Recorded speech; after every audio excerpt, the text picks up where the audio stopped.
let's get in the zone and take flight. We're kicking off week 3 of the season. Let's catch up with my team. The biggest game of the year kicked off this past weekend. What do you guys think of the game? I was pretty bored, honestly. I was incredibly bored. I mean, I mentioned in the week prior, last week's episode, that it wasn't going to be a high-scoring game, but I did not think it was going to be really close to not having a touchdown. Yeah, especially the first 3 quarters. What was it, 12-0? I honestly, I try not to go on my phone, during football games, especially during the Super Bowl. I was on the whole time. I couldn't. I was like, dude, I don't care. It's going to be a punt. The only bet that I won all night was I started fast betting. You can bet. I don't know what that is. It's you can bet what's going to happen this drive. And I just started betting punt, and I kept winning. Granted, I only would win 10 cents at a time. But it was a But win. you still won. Hey, a win's a win. Yeah, I mean, shout out Jason Myers. In the first half, the Seahawks kicker, that's the only scoring that happened. And it was I was with my teammates, and I was like, this is so exciting. I can't wait to watch. And then I'm watching it, and I'm like, I want to go home. I'm going to go home, guys. It was fun. I'm out. Yeah, I know. I mean, last year was kind of like a stinker too. It's just been back-to-back years of kind of. And I know, the real fans will say, well, it was a great defensive battle. I actually enjoy seeing the great defenses play against each other. But it was just boring. You think if there were 2 of the top teams, it would be more of a competition, if you will. Well, they're pretty evenly matched, so you would think the defense would even out, and then the offense. So I was thinking it was going to be more than 29-30, and that rushed at the end. The score definitely went up quickly at the end. It sat at 12-0, 12-3 or whatever for a long time. I mean, Drake May got completely exposed this game as being a completely mediocre quarterback. Granted, it's only his second year, but See, don't hate on him too much. I mean, he had a good year. I know he was second in MVP racing, but they deserve second. Yeah, I didn't think so. And you kind of saw his actual skill level in this game. I know he technically set the Super Bowl record because he threw 230 yards in the fourth quarter, which was a single quarter record. But it didn't matter. It's garbage time. It's the stat that USC posted where it's we are the first school to have a Super Bowl winning quarterback and an astronaut graduate from our school. And you're like, what does this have to do with anything? Yeah. Doesn't really do much. Yeah. Overall, I mean, I guess it got a little interesting in the fourth quarter. There was that 5-minute stretch where it was okay, the Patriots may be in this. Maybe something's going to happen. And then Drake May throws an awful interception and it kind of sealed the game. 5 sacks or whatever. I think, was it more than 5 or was it just 5? I think it was a little more than 5. It was either 6 or 7. Still, though. I don't exactly remember. It should be 2. Yeah, I mean, his offensive line kind of let him Will down Campbell as well. was letting the defense he was this way. Yeah. That was embarrassing on the Patriots' part. And I've seen a lot of things about reconsidering Will Campbell as a starter, at least. Yeah. I don't think, because he's a rookie, you can't be well, he's gone. I think we saw that the Patriots do that. There's been a lot of talk about moving him to the guard position rather than tackle, just because the length of his arms, and he kind of got exposed during the playoffs. But we've talked a lot about how bad the Seahawks were, or sorry, excuse me, how bad the Patriots were. I was what do you think about the Seahawks' performance? It was good. It was what I expected from them. It was about everything I expected. I will say, at halftime, I kind of knew that Kenneth Walker was going to get MVP. I knew it wasn't going to be Darnold, because it's not always the quarterback. It is a lot of the time, but it isn't always. But then I didn't even consider the kicker for MVP, because that never happens. That's not something you never consider. think of it. No, exactly. You never think of a kicker, or when Indiana won and they gave one of the bowls or whatever, and they gave an O lineman the MVP. You never think of those positions, but it wasn't bad. It was kind of just bland. That's what I described it. It was vanilla. They'd make it they made it into the red zone, and then they wouldn't finish out, or however you want to say it, and then it would end in a kick again. But it was nice to see Cooper Kupp healthy, and I guess so. He's definitely phasing out, but this is the best he's looked since his Super Bowl run with the Rams, for sure. I would say the only good thing about all the field goals that they score is that if they got a touchdown every time, it would have been 28-0, and at that point, it would not have even been worth watching anymore. So it kept the game a little bit close. I just wish that the Patriots would have, fought harder, not punted every time. I thought there were a couple opportunities on 4th down when they were kind of close to midfield. I thought they should have gone for it. I mean, it's the Super Bowl. It was a 2-score game at the time. No regrets, yeah. Yeah, I mean, they had nothing to lose. They were already losing. So I was a little disappointed in Mike Vrabel's coaching in this one as well. Oh, I would love to talk on that. did not deserve to win Coach of the Year, and I will stand on that business, and I think he proved it in the Super Bowl. I think he did not deserve to win it, and it was like karma in a way for me to see him not. Yeah, I guess so, yeah. I think McDonald showed that he's kind of the better coach of the two, and I mean, he wasn't even up for, I think he was. Yeah, he was in the final five. Yeah. It was him, Johnson, Cohen, Bray, Bill. Hold on. And then someone else.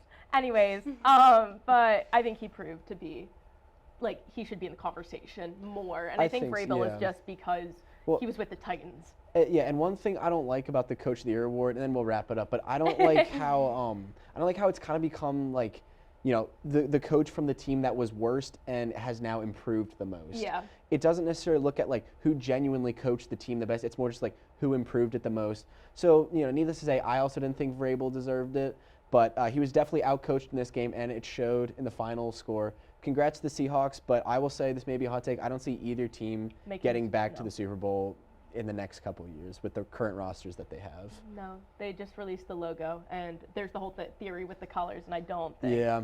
Even going off, I just don't think. You know, there was some yellow in it. There was some teal and there was some yellow, guys. Well, you know, if it's Packers Jags, you can come back next year. I will make a comeback next year. But yeah, it was lackluster, but it was an enjoyable time, I'm sure, for a lot of people to watch.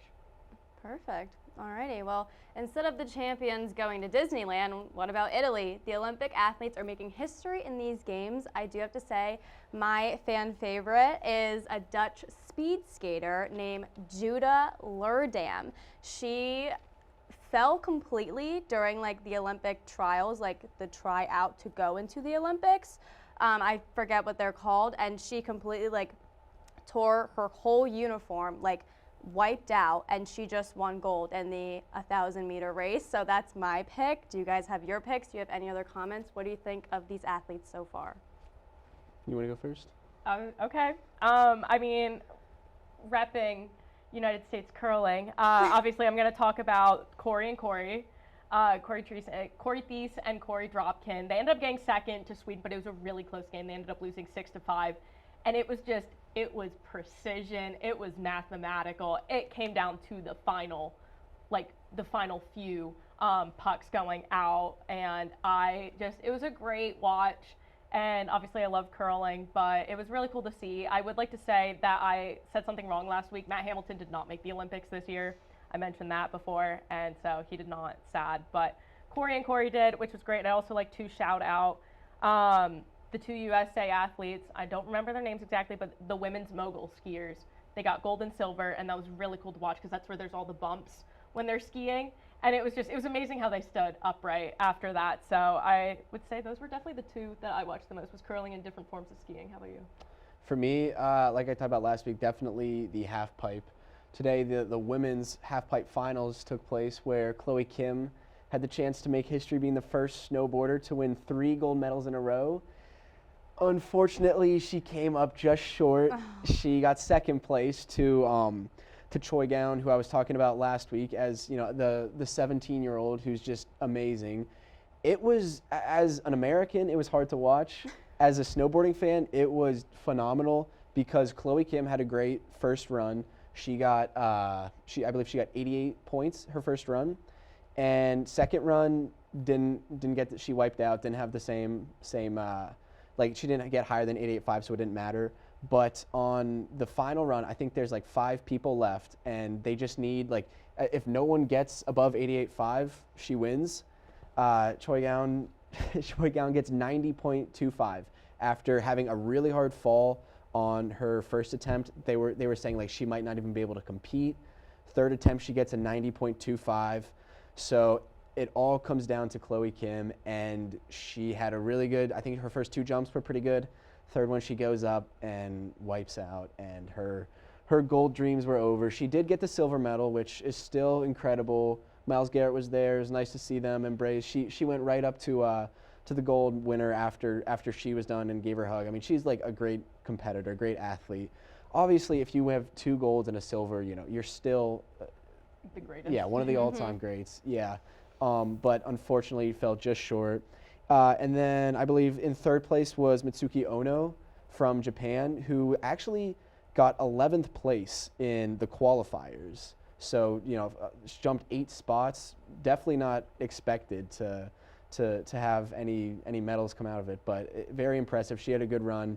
The other American, Maddie Mastro, she got 3rd in the qualifier. Wasn't really able to complete any of her runs today. Had wipeouts here and there, and just kind of, it was disappointing to watch. But I think she'll be back. She's young enough. Chloe Kim's 30, so you never know if she's gonna compete in the next Olympics. I think if she doesn't, and even if she does, I think Maddie definitely has a chance to get some hardware there. Another cool thing with Chloe Kim and the girl who won is she kind of like mentored her, so it's like, yeah, it was kind of cute to be like, okay, I lost, but it was just someone that I helped play.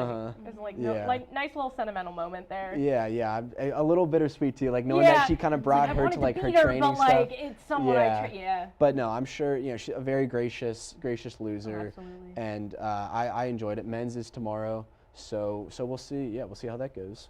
Yeah, perfect. All right. Well, this week we're kind of switching it up. We're doing flight facts. So the first fact of the week is Charlie Woods. He is the son of Tiger Woods. He just committed to Florida State for golf, and he is going to the recruiting class of 2027, which I think is insane because Gwen, you're graduating this year. Yeah, but Sal, that's our graduation year, and like one of the greats is now up into this level of competition. I think that's really interesting and crazy. Yeah, I mean, I'm only 21, but like that kind of makes me feel a little old. That not that I really. Don't me, guys. Yeah, that's a different story. I wouldn't say I grew up watching Tiger Woods, but I'd always see him on SportsCenter, and everyone knew who he was. So now that like his son is going to be in college and I'll be out of college, that's a little weird. Definitely very cool. I'm curious to see how good he is if he's able to get into like the professional circuit, the PGA. So yeah, that's awesome. He'll be 24 when he graduates high school, so I feel old. But I don't watch golf that much. Obviously, we all know Tiger Woods, but it's kind of cool to see the next generation, because then like kids who are in elementary, middle school now are going to be watching Charlie and be like, oh my gosh, he's the greatest. It's like, oh, I remember the day his dad was the greatest. Yeah. So, yeah. That's like seeing like LaMelo Ball, like middle school. I think he was like high school when I was in middle school, and we would always watch like the Chino Hill, like LaMelo Ball, the Ball family highlights. And then it was like, okay, wow, he's actually like in the NBA now. Like this actually happened. So it's a weird progression of time. What do you mean Makes me feel a little old. Guys? What do you mean? We're still growing up. It's fine. Yeah. Another weird kind of age gap in athletics, I would say, is moving on into our second fact of this week. It's a Montana football player is on his 9th year of being a football player. He had 4 years of being on injury reserved, and he played 2 years at USC, and then he played last year on Montana, and now into his 9th college year, he's playing his senior season at Montana again. I believe if we do the math, he's around 27-ish, 28, something around there. What are our thoughts on that? I would gladly take the reins on it. Okay. Just admit you're not going to go to the NFL. And I am very passionate on eligibility just because I'm currently going through trying to get extra years like these kids do. And Diego Pavia is also fighting for a 7th or 8th year at Vanderbilt football. He doesn't plan on going in the NFL unless he changed his mind. I think he declared for the draft. Did he declare for the yeah. draft? I know he was fighting. He did win, though, with his JUCO eligibility to not count. He had to, so he has done that before, but it's frustrating because these kids, he was hurt, but normally Division I has a 5-year clock. So say I graduated in 2021. 2026, fall of 2026, my clock expires. Whereas in football, it kind of everything goes out the window. And so it's annoying a bit. A little unfair. It's a bit unfair to see because I do get being hurt or being at a JUCO, but I also was hurt and I'm having to appeal to the NCAA committee for a 5th year. And these kids are like, well, there was a kid at another school where he's getting a 7th year, and I'm like, I'm going through all this work for a 5th year. So it's just it's something I'm very passionate on. And I understand being hurt, but I think football needs to do what a lot of the other schools do. They're too focused on making money. And so they're like, we'll keep these kids more and more. We'll make these rules where they can apply for more and blah, blah, blah. And then you just need to do 5 years or do like change the clock for everybody, not just football. Yeah, I don't want to be mean, but just like give up at this point. Like, no one's gonna draft him. I guess he just really loves football, and good for him. I guess. There's rec leagues. There are rec leagues. Yeah, Also, it's too, I feel like if you're hurt for 4 years out of your career, that's a sign. You're due to get hurt again. Yeah. And like, it was like his knee or his foot. It was somewhere within his legs. Someone steps on that foot wrong, boom, you're asking for a 10th year. Like you're already a little it's older. Not You worth think you're it gonna for keep Montana going? football. It's not the SEC. It's not the Big Ten. It's Montana. It's the Mountain West Conference or something like that. Yeah, I don't even know if it's even that. I don't even know if it's like FCS. I don't know if they are for football. I just know if they are for running, but it's not even. It's definitely a frustrating hey, that's situation. really a love for the game. Yeah, so good for him. But if we're gonna let a football player get 9 years, everyone else should get. I just think is he eating at the dining hall? Is he like? I'm sure he's not taking any classes. Yeah, like the typical logistics that college students go through. Like, does he do any of that, or I don't know? Does he have a family? Does he have and then just kind of come in for practice and leave? Like, what is he? Is he still like? How are you still learning? Are you on your doctorate at this point? Because 9 years of school is a doctorate. Yeah. More I'm sure that's what he's planning to do. Absolutely not. No, it's probably like a third bachelor's degree. I'm sure he's going to be a doctor or a lawyer. Oh yeah, for sure. All right, well, moving from D1 back down to D3. Up next, we have E-Town Athletics, and we have Bray's Breakdown. Welcome back, Jays. You know what time it is. It's time to break down everything E-Town and see what your Blue Jay athletes have accomplished over this past week. Over the weekend, E-Town's men's and women's track and field competed at Franklin and Marshall and in the Big Apple, where a select few of the Blue Jays compete out in Staten Island on Friday. For the women's fast track invitational in New York, Kaylee Bold led the Blue Jays with a sub-minute 400-meter dash, recording a 59:35 second time, becoming the third woman in Elizabethtown history to do so. Derek Kendig for the men's team finished 5th at the Invitational in the 5K, while Will Inglis was able to take first place in the 800 meters. Moving into the meet out in Lancaster, Pennsylvania, Isabella Calger headlined Elizabethtown's performance, winning the shot put with a record-breaking throw of a 12.92 meters, smashing both the school and the conference record. Our very own Gwen Young performed well over the weekend, finishing as the runner-up in the 5K. Bold performed well after a trip to New York, finished second in the 300-meter run. Kate Bendel finished second in the long jump and 5th in the triple jump at F&M, and Addison Kleinley finished 4th in the 800 meters. Liliana Zimmerman's 60-meter hurdle run in 9.81 seconds ranks 5th all-time in Elizabethtown's history, rounding out a solid performance for the women's team. For the men's team, Marty Ratchford finished 3rd in the 5K, while Frank Conti followed shortly after in 5th place. Wade Gaynor placed 4th in the 60-meter hurdles, and Joey Walco threw 15.15 meters in the weight throw to take 4th. E-Town will head on the road this weekend on Saturday on Valentine's Day at NYU for their hosted D3 Invitational starting at 9 a.m. Men's lacrosse had their first home game of the season on Tuesday, taking on St. Mary's from Virginia. After trailing early 3-0, Reese Levinson started scoring for the Blue Jays, scoring their first goal of the game with less than 10 seconds left in the first quarter. Brett Welland found the back of the net to reduce the deficit to 1 in the second quarter. St. Mary's found an opportunity and took a 2-goal lead heading into the halftime break. St. Mary's then rallied after that halftime break, scoring 4 straight goals to go up 6 before Jay Rodriguez scored with 42 seconds left in the third. Down 5 goals, E-Town had an uphill battle with only 1 quarter remaining. Levinson added his second goal of the game to reduce the deficit to 4. However, it wasn't enough as the Blue Jays lost their home opener 12-7. Levinson led the Blue Jays with 2 goals in the contest. Tristan Coleman and Welland both contributed a goal and an assist, coincidentally assisting each other's goals in the loss. Finn Christian added a goal and an assist for E-Town, and Rodriguez had a goal to round out the scoring for the Blue Jays. After moving to 0-2 on the year, E-Town will head on the road next week against Stevenson on February 18th for their next game. However, we'll be back at home next weekend on Saturday, February 21st for their game against Washington College. The men's volleyball team faced off against Roanoke over the weekend in an originally scheduled tri-match with Hood College. E-Town took care of business through the first 2 sets, led by outside hitters Logan Smith and Braden and Brewster. However, Roanoke took the Blue Jays to extras in the 3rd set. The Maroons gave E-Town a run for their money through the rest of it. After being a point away from a sweep, Roanoke made life a little bit more difficult for the Blue Jays, picking up their first 2 sets after battling through the 3rd set and winning their 4th set by 7 points. Blue Jays kept their composure in the 5th and final set, rallying to defeat the Maroons 15-11 and winning the match 3-2. Smith led the team with 19 kills, while Brewster followed closely behind with 18 kills of his own.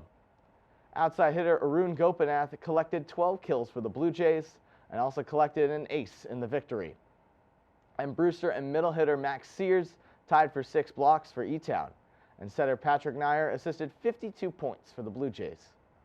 After surviving the close call, E-Town had their second chance to take a win against Lancaster Bible College on Thursday. The Blue Jays rallied early, taking the first 2 sets of the contest and battled hard in the 3rd. Lancaster Bible, however, held on, charging ahead to take the 3rd set 25-23 and winning the 4th set 25-20. E-Town fell in a bit of a predicament in the 5th set, being down 12-9 as the 2 teams played until someone had 15 points in that extra set. E-Town put together a huge rally, forcing extras in the final set, and a massive block by Nyer and Sears sealed the deal as the Blue Jays took a 3-2 set victory. And Brewster led the Blue Jays in this match with 17 kills, followed behind by Smith with 14 and Gopinath with 9. Nyer led the team in aces with 3, including 2 that were back-to-back. After the 2 close shave wins and improving to 12-2 on the season, E-Town will head back home on Tuesday, February 17th against Messiah. The regular season for both the men's and women's basketball teams are coming to a close. However, both teams are in prime position to clinch their landmark playoff position in the next couple of weeks. Starting with the men's team, the Blue Jays, prior to starting their Wednesday night matchup, sit 4th in the landmark conference standings with a winning conference record of 8-6. Despite the winning record, the Blue Jays are tied with Wilkes for the position and are only 1 game ahead of Moravian and Susquehanna, who are battling for that final spot in the 16 playoff. E-Town took on Scranton on the road last weekend, where the Blue Jays battled hard through a strong 2 halves of play, eventually gaining the edge in the end and defeating the Royals by 7 in a 79-72 victory. Leading the way for the Blue Jays was guard Austin Finarelli, scoring 24 points on 50% shooting, as E-Town overcame the halftime deficit to take the win. Guard Zuri Harris was very efficient off the bench, scoring 15 points on 3 three-pointers. Guard Woody Machado finished the contest with 14 points, rounding out the double-digit scoring for E-Town, and guard EJ finished the game with 11 assists and 6 rebounds, playing a key role in the scoring success in the afternoon. The Blue Jays then took their talents back home against Juniata, to which they were able to jump out to a 5-point lead heading into the halftime break. E-Town continued to keep their foot on the gas, producing a 46-point half and defeating the Eagles by 10 to add another win in the win column. Machado had another strong game for the Blue Jays, producing 23 points and 7 rebounds, while Finarelli contributed 19 points in the win. Finney added a near double-double, producing 10 points and 8 rebounds, and guard Reese Ziegler added 8 points and 9 rebounds. The Blue Jays improved to 16-6 on the season, as they now sit in the sole 4th place team in the conference. E-Town will take on Wilkes on Senior Day on Saturday, February 14th, and they have 2 straight road games against Catholic on February 18th and Lycoming on February 21st to round out their regular season. For the women's team, they also sit 4th place in the Landmark Conference with a 10-4 record heading into the Wednesday contest, behind the likes of the undefeated Scranton, of 13-1 Catholic, and an 11-3 Susquehanna. If E-Town takes care of business the rest of their games through the regular season, there's a strong likelihood that the Blue Jays will host a playoff game and lock themselves in as either the 3 or 4 seed. E-Town on Saturday started their week off on the road, facing off against the number 2 team in the nation in Scranton. E-Town battled hard throughout the contest. However, the Royals' offense was too tough to contain as Scranton took down the Blue Jays 88-48. Guard McKenna Mummert led the Blue Jays in the loss, scoring 16 points. Forward Aaliyah Kennedy contributed 9 points and 4 rebounds, while guard Ava Chapman produced 9 points in just 12 minutes off the bench for E-Town. The Blue Jays continued on their road trip, heading to Huntington, Pennsylvania to take on Juniata. E-Town jumped out to a strong start, taking a 3-point lead at the end of the first and sparking a 10-0 run to start their second quarter. E-Town expanded the 11-point lead after the halftime break and finished the game defeating the Eagles by 18 with a final score of 63-45. Mummert had a great game, scoring 23 points and collecting 6 rebounds, after scoring 17 of the Blue Jays' 32 points in the first half. Guard Cadence Anderson contributed 10 points and 5 rebounds, and forward Kylie Wilhelm contributed 8 points and 8 rebounds off the bench. E-Town heads into the final 3 games of the regular season with a record of 15-7, as the Blue Jays head back to home on Saturday for their senior day on February 14th against Wilkes, and on Wednesday, February 18th against Catholic. E-Town will round out their regular season campaign against Lycoming on the road on February 21st. Wrestling hosted their senior day on Saturday at home against Gettysburg. Devin Jackson started the dual meet off strong, defeating his opponent in the 125-pound class with a sudden victory and a 2-1 win. Corey Cope won his match in the 133-pound class by decision, giving E-Town an early 6-0 lead. Gettysburg was able to get a large amount of points over the next 4 bouts, leading 15-6 heading into the 174-pound weight class match. Gavin Fair was down early, losing 6-3 in the second period. However, he was able to flip the script and pin his opponent, picking up 16 points. Gannon Smith almost pulled off another pin for the Blue Jays, however mustered together a tech fall with a 20-2 win in the 184-pound bout. Will Davis in the 197-pound bout finished the match with a major decision, giving the Blue Jays a 6-point lead heading into the heavyweight match. E-Town fought hard, however Gettysburg recorded a pin, tying the match up at 21-21, meaning that the duel would be decided by the amount of match points. Since Gettysburg led E-Town by only 4 match points, the Bullets spoiled E-Town's senior night with a match point score of 52-48. The wrestling team will head out to a tournament on Alvernia on Sunday, February 22nd, and compete in the D3 Regional Championships on February 27th and 28th in Ewing, New Jersey. Be sure to tune in this weekend to see the Blue Jays from the men's and women's swim team take part in the Landmark Conference Championships on Friday, Saturday, and Sunday to compete for the top spot in the conference. Good luck, Blue Jays. It's now that time of the week where we crown one of the athletes as the Athlete of the Week. I think that this week we need to highlight a person on a team that doesn't perform here at home too often. However, after this past weekend, they would probably say that records are meant to be broken. After a strong showing this past weekend in Lancaster, I would like to give this week's award to Isabella Cowger. She smashed the landmark record in the shot put at Franklin Marshall and is only a sophomore. The sky's the limit for her as she begins the track and field season with a bang. Great job, Isabella. We will see you guys next week back here again. And let's head back to Ella, Gwen, and Sal back in the studio. Thanks for joining us on this flight. We'll see you next week in the zone.